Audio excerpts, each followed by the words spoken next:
suymuş, yok buymuş, yok dolarmış, yok böyle bir şey.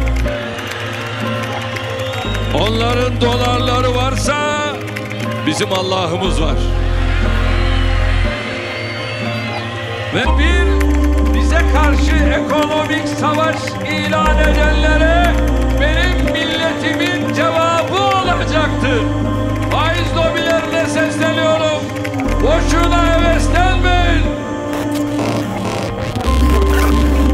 Bu milletin sırtından kazanamayacaksınız.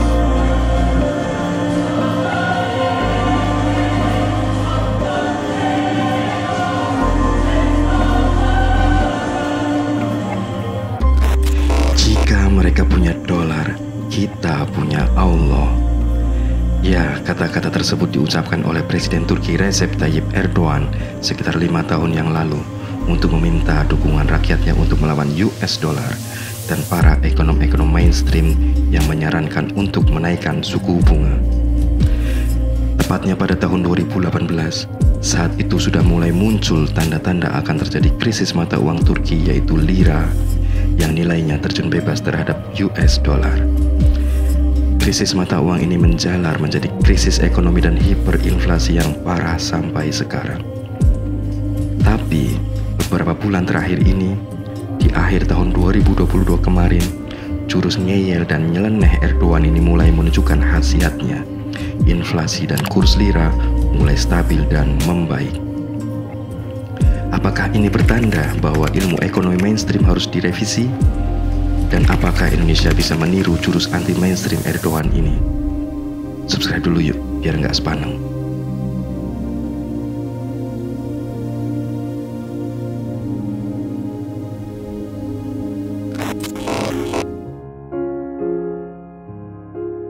Perselisihan dan ketegangan antara presiden dengan gubernur bank sentral bukanlah suatu hal yang aneh dalam ekonomi modern sekarang ini. Di Amerika Serikat misalnya, Presiden Donald Trump seringkali mengkritik dan bersitegang dengan gubernur Federal Reserve yang dinominasikan oleh dirinya sendiri, yaitu Jerome Powell. Trump sering meminta The Fed untuk menurunkan suku bunga, tapi tak pernah sekalipun digubris. Meski begitu, Trump ya nggak bisa apa-apa juga, karena The Fed bukan bawahan presiden. Trump cuma bisa ngata-ngatain Powell, kepala batu lah, nggak punya visi lah. Intinya, Trump cuma bisa nahan emosi dan gondok dalam hati. Tapi beda Trump, beda Erdogan. Kalau Erdogan beda guys. Presiden yang satu ini nggak kenal kompromi. Hampir tiap tahun Erdogan memecat gubernur bank sentral Turki, yaitu TCMB. Di 2019, Erdogan memecat gubernur TCMB Murat Çetinkaya. Di 2020, pengganti Çetinkaya yaitu Murat Uysal juga dipecat. Kemudian di tahun 2021, giliran Naci Akbal yang kena pecat. Alasannya hampir mirip-mirip, yaitu karena gubernur-gubernur bank sentral tersebut nggak mau ngikutin perintah Erdogan untuk menurunkan suku bunga. Cuma gubernur yang sekarang aja nih, Sahap Kavcioglu, yang agak awet bertahan sejak 2021.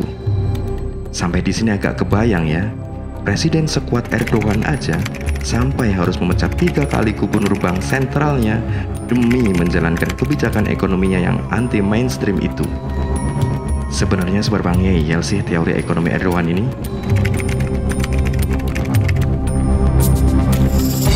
Nah, jadi seperti yang sudah sering kita bahas di serial tentang uang, inflasi dan kurs mata uang itu punya keterkaitan dengan suku bunga.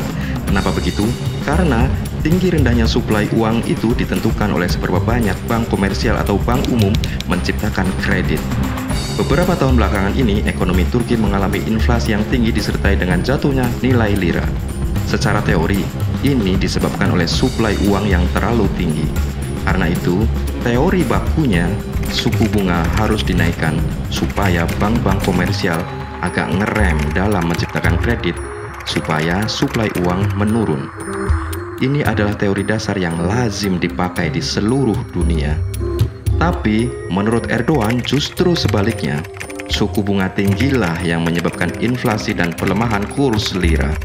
Pandangan Erdogan ini tentu ditentang oleh banyak ekonom yang normatif yang belum melihat detil-detil persoalan yang dihadapi Turki.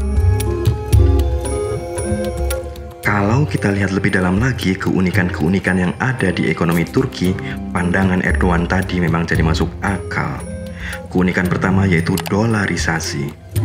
Mungkin tak pernah terbayangkan oleh kita bahwa negara dengan ekonomi sebesar Turki yang notabene merupakan anggota G20, mata uang yang paling banyak dipakai masyarakat Turki bukanlah mata uangnya sendiri yaitu lira, tapi US dollar. Sejak tahun 2017, persentase tabungan warga Turki 35%-nya berbentuk US dollar. Angka ini terus meningkat hingga mencapai rekor tertinggi pada pertengahan 2022 sebesar 71%. Sederhananya, kalau kita bayangkan itu terjadi di Indonesia, mayoritas rekening masyarakat di bank-bank umum seperti Mandiri, BNI, BCA itu bukan rupiah, tapi US dollar. Gila, kalau ini memang ekstrim sih. Turki berasa seperti jadi negara bagian Amerika Serikat ya. Bizi çökertemediler. Bundan sonra da çökertemeyecekler. Yeter ki siz dimdik ayakta durun. Kardeşlerim. Tren dolarisasi ini terjadi salah satunya karena suku bunga acuan di Turki sebelum krisis saja sudah relatif tinggi. Misalnya di 2014 mencapai 10%. Acuannya saja 10%. Gimana suku bunga kreditnya ya? Mungkin bisa 20%. Nah, karena suku bunga lokal tinggi, maka pengusaha di Turki lebih memilih utang ke bank-bank di luar negeri dengan bentuk dolar yang bunganya lebih rendah. Alhasil, nilai lira terus melemah dan inflasi terus meningkat.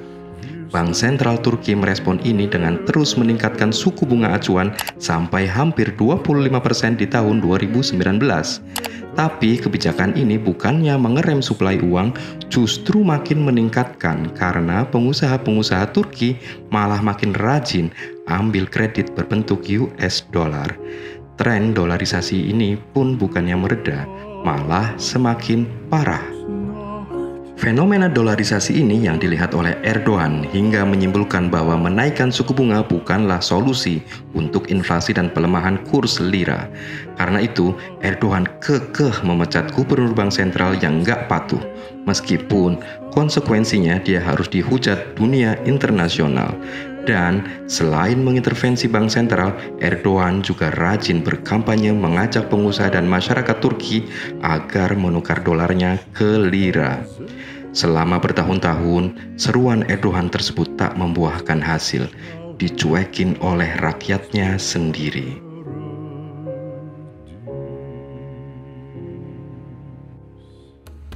Hingga pada tahun 2022, Erdogan meluncurkan program liraisasi untuk melawan tren dolarisasi. Program ini tetap mempertahankan suku bunga yang relatif rendah, ditambah memberikan jaminan lindung nilai terhadap rekening berdenominasi lira dari risiko fluktuasi kurs. Program ini relatif berhasil hingga pada akhir 2022 yang lalu, persentase rekening dolar warga Turki menurun ke kisaran 50%.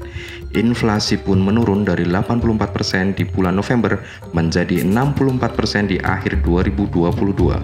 Pada 2023 ini, Erdogan menargetkan rekening bank yang berdenominasi lira meningkat ke angka 60%.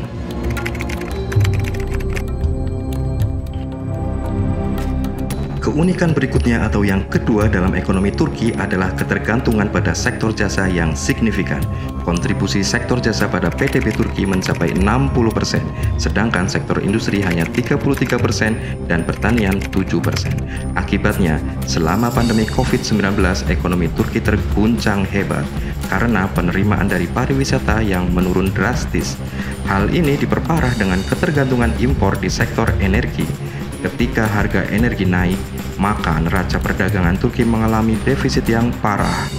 Untuk mengatasi persoalan ini, Erdogan juga mengambil langkah yang anti-mainstream yang mengagetkan dunia internasional.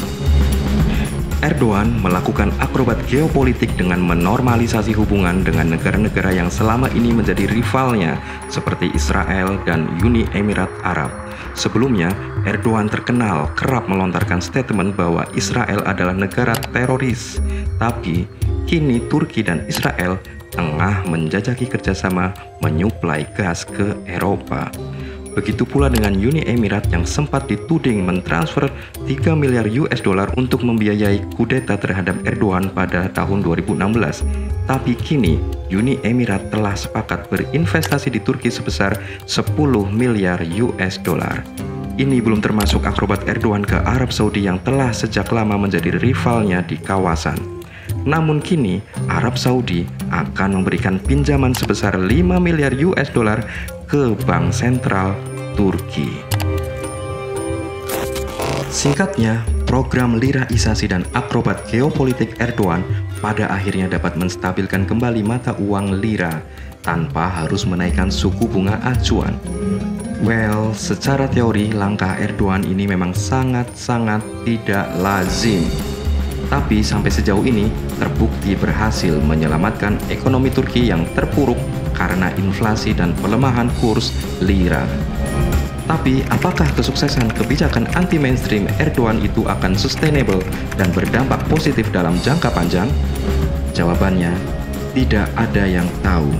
Karena dinamika ekonomi memang selalu memberikan kejutan-kejutan yang tidak terduga. Oh ya, kembali ke pertanyaan awal. Apakah Indonesia bisa dan perlu mencontoh langkah anti-mainstream Erdogan? Secara teknis mungkin tidak perlu ya, karena ekonomi Indonesia juga memiliki keunikan-keunikan yang tidak sama seperti Turki. Tapi dari sisi semangat membuat inovasi dalam kebijakan yang out of the box, mungkin Indonesia bisa mengambil banyak pelajaran dari kisah Erdogan ini. Kalau menurut kalian gimana guys? Coba sharing-sharing di komentar ya. Oh ya, pembahasan tentang ekonomi Turki kali ini diusulkan oleh sahabat dan subscriber kita Fahrul Rozi. Buat kalian yang penasaran dengan tema lain, boleh ya request di komentar. Sampai jumpa lagi di Dekon Demit.